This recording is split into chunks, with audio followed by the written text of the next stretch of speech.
রায় দিয়েছে, রায় সন্তুষ্ট, কিন্তু দ্রুত যাতে কার্যকর হয় এতটাই আমার দাবি। কি হয়েছে, ওর হয়তো আমার সাথে কোনো ঝগড়া ছিল। আমি একটা দোকানদার, মুদি দোকান করতাম, হয়তো আমার কাছে কোনো আমার অজানাতে কোনো হয়তো বাকি চাইছে বা কিছু চাইছে, আমি দেই নাই। এই বিষয় নিয়ে হয়তো তার মনে কোনো ক্ষোভ ছিল। এই ক্ষোভের এতে আর কি আমার সন্তানকে আর কি এরকম মারছে আর কি। ও হইলো কারখানায় সম্পর্ক, আমার বাড়ি এক বাড়িতেই ভাড়া থাকতাম আর কি, এক বাড়িতেই ভাড়া থাকতাম। ও হলো ব্যাচেলার থাকতো, আর ও কাজ করতে হইলো কারখানায় 8 বছর। 17 সালের 17-10-এর দিক দিয়ে শুরু হয়েছে, আজকে আর কি গায়ে দিল। জি জি।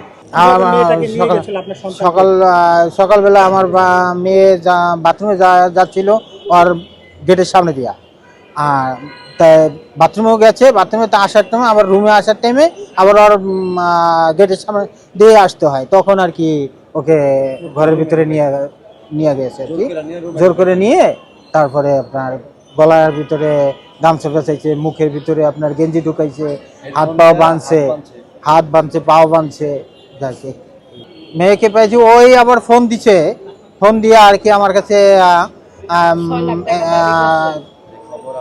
6 লাখ টাকা দাবি করছে, যে ও কই আছে সে জানে, এই কথা বলছে।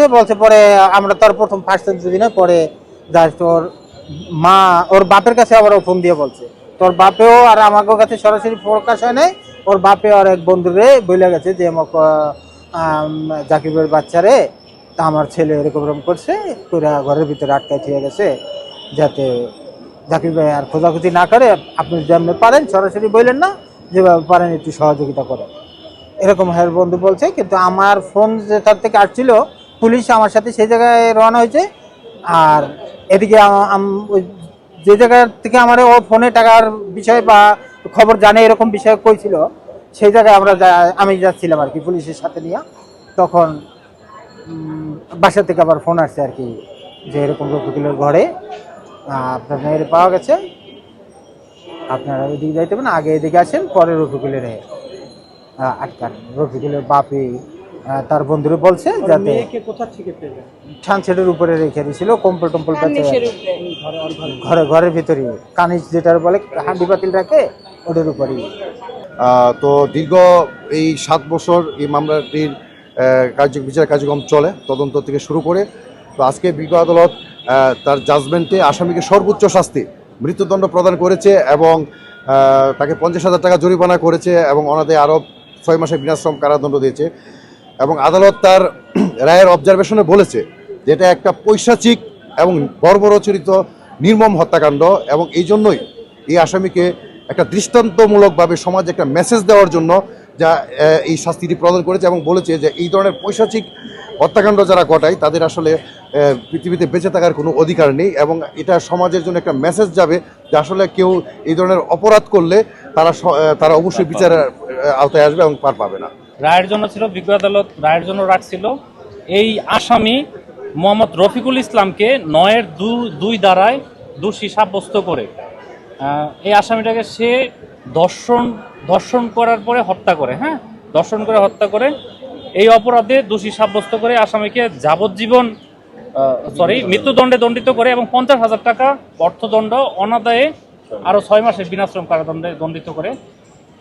এই রায়ের মাধ্যমে আজকে আমরা রাষ্ট্রপক্ষ সন্তুষ্ট, এবং একটা জঘন্য আসামি, একটা যে জঘন্য অপরাধ করছিল, এই অপরাধের বিচার আজকে আমরা পেলাম, দেশবাসী পেল। একটা 7 বছরের শিশুকন্যা জারিয়া আক্তারকে নৃশংসভাবে হত্যা করে। যেহেতু বিজ্ঞ আদালতের মাধ্যমে একটা সাজা পেয়েছি, আমরা চেষ্টা করব রাষ্ট্রপক্ষে, আসামি পক্ষের আপিল করার সুযোগ আছে, তারা যদি আপিলে যায় আমরা রাষ্ট্রপক্ষে, ওইখানে আমাদের হাইকোর্টে আমাদের রাষ্ট্রপক্ষ আছে, অ্যাটর্নি জেনারেল স্যারের নেতৃত্বে যারা আছে, তারা দ্রুত এই মামলাগুলো বিচার নিষ্পত্তি করার ব্যবস্থা করবে, এবং আসামির আমরা আশা করি তার এই সর্বোচ্চ সাজা মৃত্যুদণ্ডই কার্যকর হবে বলে আমি আমার একটা জিনিস আপনার কাছে শেষ জানতে চাই। এটা 17 সালের মামলা, পরবর্তীতে চার্জশিট হয়, পুলিশ তদন্ত করে, তদন্তে পুলিশের সময় লাগে, আসামির তদন্ত শেষে দেখা যায় 14/5/2019 সালের চার্জ গঠন হয়। চার্জ গঠন হওয়ার পরে আমরা বাদী বাদী সহ আয়ু 19 সাল থেকে ধরলে তো 5 বছর হয়ে হ্যাঁ, গেছে কেন প্রতিবেশী যারা আছে এখানে ডাক্তার আছে, হ্যাঁ, সবার সাক্ষ্য নিতে হয়েছে। বছরে কি একবার সাক্ষ্য হয় না? মার্ডার কেস কয়জন সাক্ষী ছিলেন? এখানে 12 জন 12 জন সাক্ষী কি 5 বছরে এক একজন এক বছরে একজন সাক্ষী হয়েছে? আমি বলি এখানে যে যেমন ডাক্তার সাক্ষী আছে, উনি আসে নাই। ডাক্তার আমি সেটা জানতে চাচ্ছি না। আপনি অনেক 12 জন সময়, সাক্ষী, হ্যাঁ, 5 আমি বলি। বছর যদি ধরি, তার মানে প্রতি বছর কি 2 জন করে সাক্ষী হ্যাঁ দিচ্ছে? হ্যাঁ হ্যাঁ, সেটাই সেটাই। বছরে দুইজন মানে আপনি সাক্ষী আমাকে দেয়। বলেন যে বছরে একটা হিয়ারিং হয়েছে কিনা? হ্যাঁ, বছরে এটা- একটা হিয়ারিং, একটা hearing কতগুলো হিয়ারিং হয়েছে? না না, রায় সব পর্যন্ত? রেটে তো আমাদের সাক্ষী আছে। ডাক্তার ছিল না, ডাক্তার কি আসতে আসতে সে রিটায়ারমেন্টে চলে গেছিল, তাকে আসতে মানে সময় ওই লাগে। ডাক্তারকে আমরা কত হ্যাঁ। বছর পর পেয়েছি তার সাক্ষ্য? 2 বছর পরে পাইছি, 2 বছর সে পর তাকে রিটায়ারমেন্টে পেয়েছি। চলে তার গেছিল, মানে তাকে পাওয়া যায় না। এবং এই এই মামলা না, systematic- এই মামলা না, আমরা অন্য মামলায় বলি যে তো এক্ষেত্রে আমাদের নারী শিশুর রাষ্ট্রপক্ষের মামলাগুলো কোনো ডাক্তার গাফিলতি ছিল না, যে রাষ্ট্রপক্ষের সাক্ষীদের কোনো- হাজির করতে? হ্যাঁ, হ্যাঁ, হ্যাঁ। রাষ্ট্রপক্ষের কোনো গাফিলতি ছিল না। যেমন আমি বললাম যে 2 বছর আমরা ডাক্তারকে আনতে 2 বছর সময় লাগছে।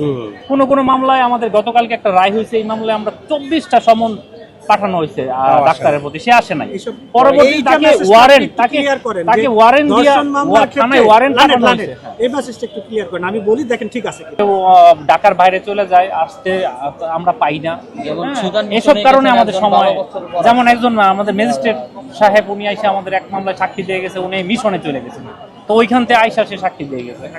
তো এরকম কিছু কারণে আমাদের মানে সাক্ষী নিতে, হ্যাঁ। আবার অনেক সময় বাদী পক্ষ সাক্ষী দেয় না। আমাদের অনেক দর্শন মামলা আছে, মামলা দায়ের করার পরে বাদী ভিকটিমদের খুঁজে পাওয়া যায় না। বাদীকে পাওয়া গেলে ভিকটিম পাওয়া যায় না, ভিকটিম পাইলে বাদী নাই। শেখ ফরিদের পাঠানো তথ্যচিত্রে ডেস্ক রিপোর্ট সাবরিনা কাজী, কালের কণ্ঠ।